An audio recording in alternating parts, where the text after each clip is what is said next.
पुत्र पुत्रियों का अपने पिता के विषय में उम्र के अलग अलग पड़ाव पर क्या विचार रहता है।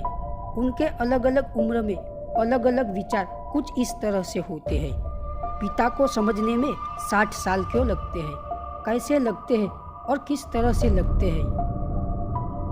4 वर्ष में मेरे पापा महान हैं। 6 वर्ष में मेरे पापा सब कुछ जानते हैं, वे सबसे होशियार हैं। 10 वर्ष में मेरे पापा अच्छे हैं परंतु गुस्से वाले हैं। 12 वर्ष में मैं जब छोटा था तब मेरे पापा मेरे साथ अच्छा व्यवहार करते थे।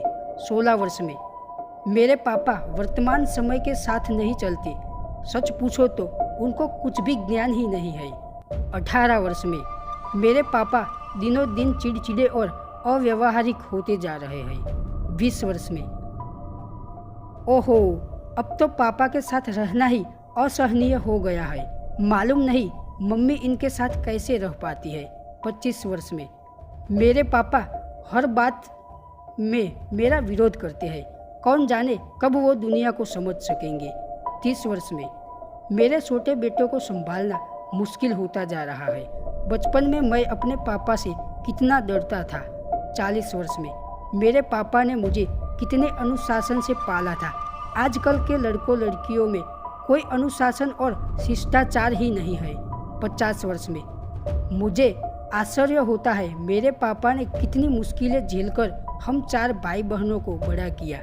आजकल तो एक संतान को बड़ा करने में दम ही निकल जाता है। 55 साल में मेरे पापा कितनी दूरदृष्टि वाले थे। उन्होंने हम सभी भाई बहनों के लिए कितना व्यवस्थित आयोजन किया था। आज वृद्धावस्था में भी वे स्वयं पूर्वक जीवन जी सकते हैं। 60 वर्ष में मेरे पापा महान थे। वे जिंदा रहे तब तक हम सभी का पूरा ख्याल रखा। सच तो यह है कि पापा को अच्छी तरह समझने में पूरे 60 साल लग गए। जीवन में कभी भी कोई कष्ट न मिले ऐसी व्यवस्था एक पिता ही करता है।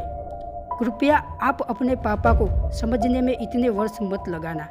समय से पहले समझ जाना, क्योंकि हमारे पिता हमारे बारे में कभी भी गलत विचार नहीं रखते। सिर्फ हमारे विचार उनके प्रति गलत होते हैं, जो हमें समय निकल जाने के बाद एहसास होता है।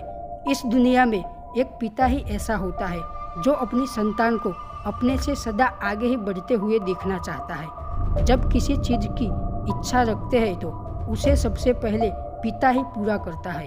अनुशासन का दूसरा नाम ही पिता ही होते हैं। अपने पिता का सम्मान करें और उनके विचार का सम्मान करें।